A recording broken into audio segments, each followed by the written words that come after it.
Hakikisha umebonyeza maneno mekundu subscribe ili usiwe unapitwa na taarifa zetu. Mezani mwetu tumefikiwa na taarifa ya Chama cha Demokrasia na Maendeleo Chadema kusitisha ziara yake waliokuwa wanaendelea nayo nchini ya No Reform, No Election, ambapo chama hicho kimetoa taarifa kwa umma juu ya hilo, na nukuu: taarifa kwa umma. Chama cha Demokrasia na Maendeleo Chadema kinapenda kuwataarifu wanachama, wafuasi, viongozi na umma kwa ujumla kuwa kwa heshima ya maadhimisho ya siku kuu ya Eid al-Adha, shughuli za Operation No Reform No Election zimesitishwa. Shughuli hizo zimesitishwa Jumamosi tarehe 7 Juni 2025 kupisha siku kuu hiyo ya Eid.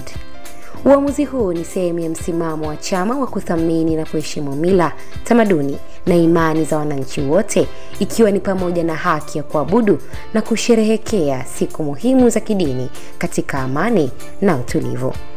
Operesheni hii ya kihistoria itaendelea tarehe 8 Juni 2025 jijini Dodoma kama ilivyopangwa.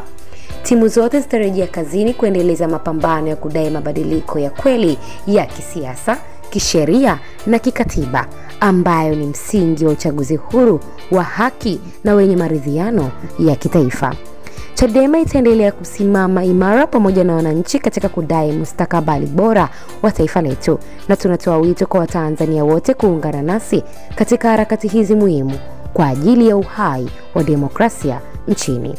Tunawatakia waumini wote wa Kiislamu Eid al-Adha njema yenye amani, mshikamano na baraka tele.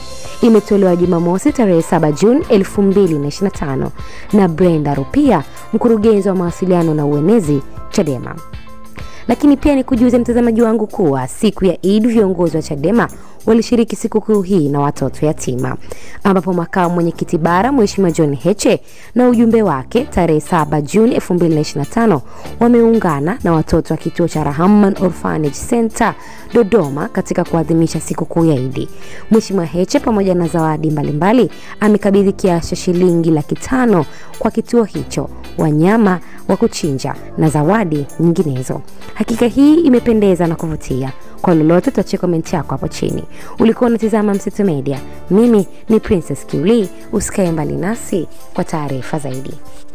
Hakikisha umesubscribe, comment, like na kushare. Mseto Media, we connect everywhere.